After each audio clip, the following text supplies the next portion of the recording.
Hello there and welcome once again. Now, truth be told, this is a late review, but then again, I'm quite notorious for my late reviews. Simply put, Christmas is a busy time, hence why I'm in this room as opposed to the normal room with the sofa, which is also another reason why, there's not really been any reviews or any videos for that matter put up for a while. Because, well, for example, Creed 2, which is a great movie, by the way, I can't really do a review of that because, well, it's a bit late now. But what I can do a review for, which only really ended like last week, or 2 weeks ago, was Doctor Who. And so a lot of people, now, I say a lot of people have some mixed thoughts about the new series, and I, for one, was in quite the majority with the low expectations and everything like that. I did a review of the first episode, gave my general thoughts, and it was kind of mixed. I was 50-50, I was 6 out of 10 territory. It wasn't bad, but it wasn't really good either. What I can safely say is the new Doctor Who was very good. I thought it was extremely entertaining. In fact, for the first time since, well, David Tennant, I've actually been enjoying Doctor Who constantly. And are there some problems? Yes, and I will be going over those, but for the most part, the new Doctor Who's been really, really good. So, one of the best aspects for me personally has to be Jodie Whittaker. She's just a brilliant Doctor. I mean, she's just so out there, so verbose, or, well, I shouldn't say verbose, that's quite a, well, that's the wrong choice of word. She's just so entertaining, she's so bubbly, she's so into her role, which, in my opinion, makes it even better than, say, a dull Doctor or a overly cheery Doctor with no personality, i.e. Matt Smith and Peter Capaldi. I think the writing has certainly improved over the shit stain that is Matt Smith and Peter Capaldi series. It's not brilliant, the writing. I will say this, the writing's biggest flaw, in my opinion, is its lack of originality. It's funny how they got rid of all the old and original monsters, you know, the classics, but they pretty much borrowed / stole ideas from said classics and just put their new monsters in, which, yeah, were a little bit distracting. Like, there's some episodes I felt like they were Cybermen episodes, but they just got this new monster instead, and of course I mentioned about how the first episode, well, it felt like the Predator, you know. And even the last series finale felt like The Stolen Earth and Journey's End, because it felt like the Daleks stealing a bunch of planets and then destroying them. Like I said, the problem with the writing is that it's unoriginal. That said, just because it's unoriginal doesn't necessarily mean it's bad. I mean, like I said, the show is extremely enjoyable. It's not dull. It's not a boring or just annoying episode full of stupid moments or stupid monsters or stupid everything. They actually gave these characters a purpose. They actually gave the Doctor an actual thing to do. They actually had some creative and fun monsters along the way. So, as for companions, because obviously it's not just the Doctor to talk about, it's also the companions. I will say this, 2 out of the 3 companions are great. The other one it's not bad, but I'll get onto it. I like Graham and I love his grandfather. I think those two were, I may have gotten those two the wrong way around. You can tell how much attention I put into remembering their names. I'm awful when it comes to names. But I like the grandfather and grandson. They're enjoyable, they had a lot of character development, and they were really fun to watch. They both sort of counteracted each other while also, you know, having a lot more depth to them. The other companion, the Yasmin, that's her name, my issue with her was she just felt like she was forced in, because, you know, we can't have 2 male companions with the female Doctor. Oh no, we need to have a female companion as well to make it, you know, traditional, but the issue was she never really had anything interesting to her. That said, she's way better than Amy Pond, and way better than Bill and Clara Oswald. Those 3 companions are shit. She is infinitely better. I think that's the best thing to describe this new series. It's like, as you know, even though it might not be as great, it's at least better than it was. um, you know, and I think that's something to look at. You know, because one of the biggest criticisms that I've noticed quite a lot is, oh, it's too politically correct, and I can understand where some of that criticism comes from.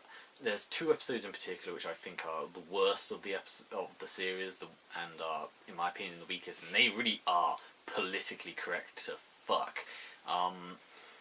For example, the first one being giant spiders, which the idea was I thought the episode and the idea was a great, thing, because it reminded me a lot of the 1950s movie Tarantula, where, you know, radioactive spider just roams over a town, or Eight-Legged Freaks, which was a parody based on the giant spider story arc, and I thought that was kind of cool.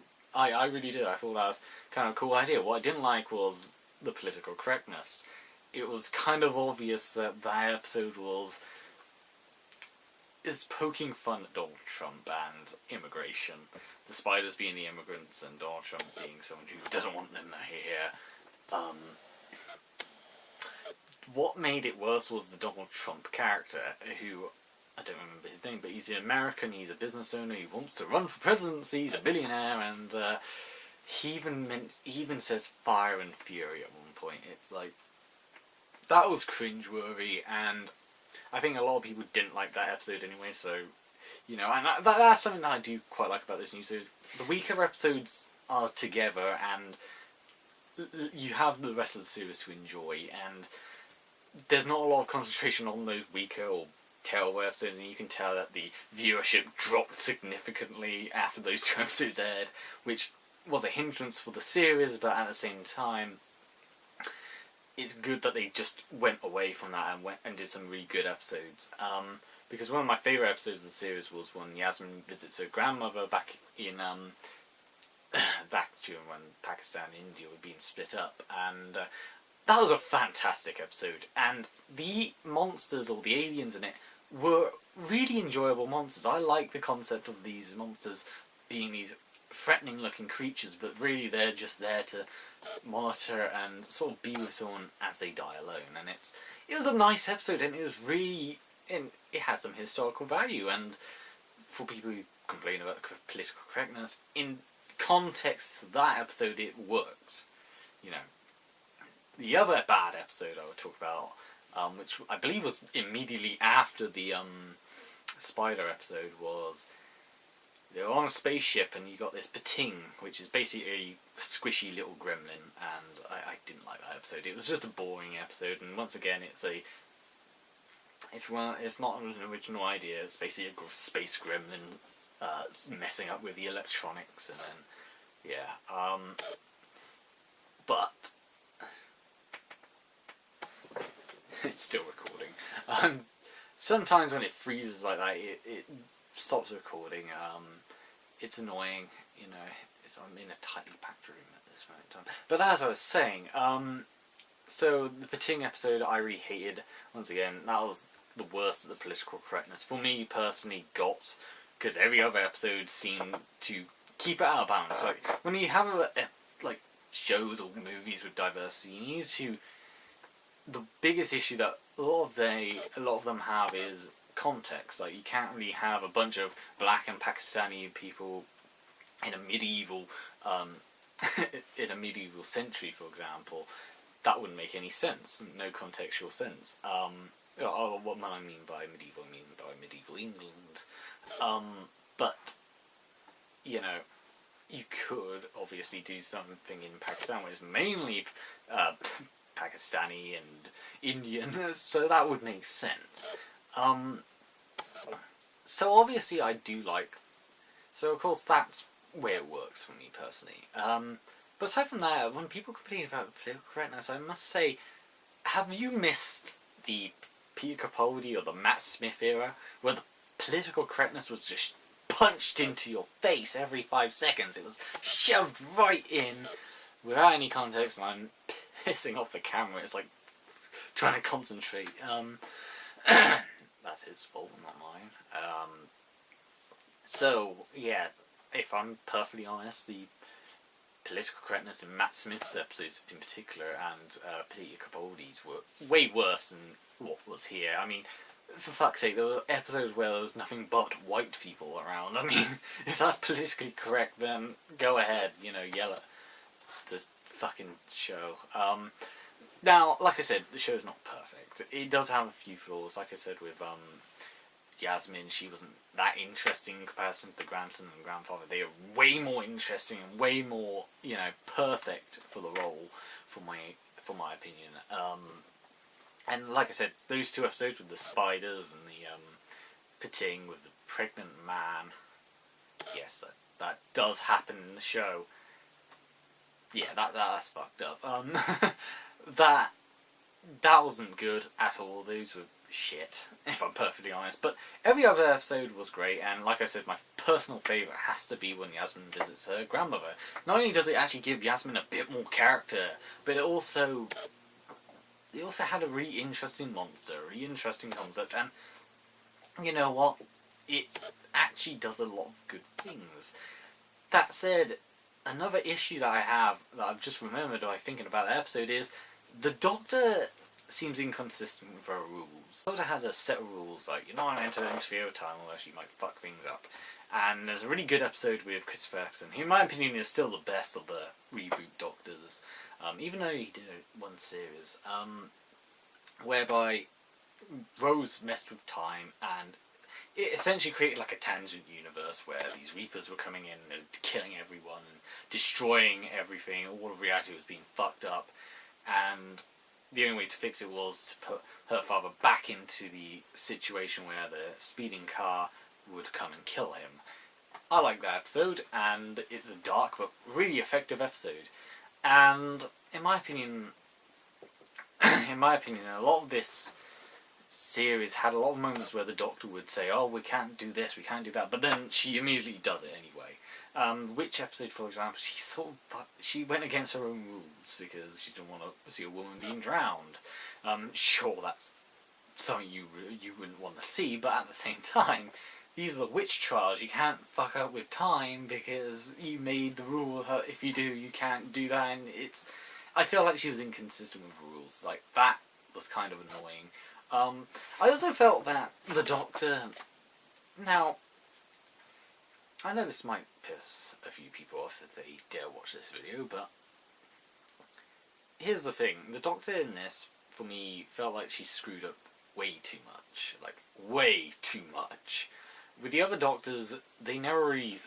If they screwed up, it was because they were tricked or fooled by the bad guys, like the Daleks, for example. Like, tricked the Doctor into touching something and unleashing a horde of Daleks onto the Earth. But with this Doctor, she felt like she screwed up like every 5 seconds, and I know what they're trying to do. They don't want to make her into like a Mary Sue, where she's completely indestructible and she can do everything without any flaws, at all. She did have flaws, and I do like how they gave her that, but they sort of went too far the other side and made her too flawed, if you know what I mean. You sort of need to keep that balance. You need to just put it in the middle and keep it in the middle, not going too far that way, not going too far that way, but that's just my personal opinion. The other issue I had was the lack of classic monsters. I had a lot of original and new monsters, which I'm fine with, but after a while, a lot of these new monsters felt like they weren't really the bad guys, but instead the bad guys were really the humans, and that was being pushed quite a lot throughout this series, and I kind of wish that there was like some killer robot at some point, as opposed to the Predator with teeth all over his face. The camera is so going to be annoying. I so apologise to all of you who are watching this video and you can hear the constant moving and the mechanisms. But I digress. Yeah, I wish there was a lot more of the classic monsters, personally. Now, overall, what do I think of this series? It's fine, it's decent, it's better than it has been. And I'd certainly say it's a 7 out of 10 series. It's not perfect, obviously. It's not going to be as good as David Tennant or even Christopher Eccleston's episodes, but it's almost there. It's really good, and I totally recommend watching it. And the new Christmas Eve special, it's not even Christmas Eve, it's New Year's Eve or New Year's Day, I don't remember. The special for that looks interesting, because the way they're hinting at it is it could be the Daleks, and even though they said they weren't going to include the Daleks, which really pissed me off, I kind of hope, I really hope that it is the Daleks, because she says it's the most evil, most deadly creature in the universe, and it's been found on Earth, and then she says they're called, and it just shuts away, and I'm like, there's explosions everywhere, it has to be the Daleks, it has to be the Daleks. I hope it is the Daleks for this special, because that'll be awesome. See.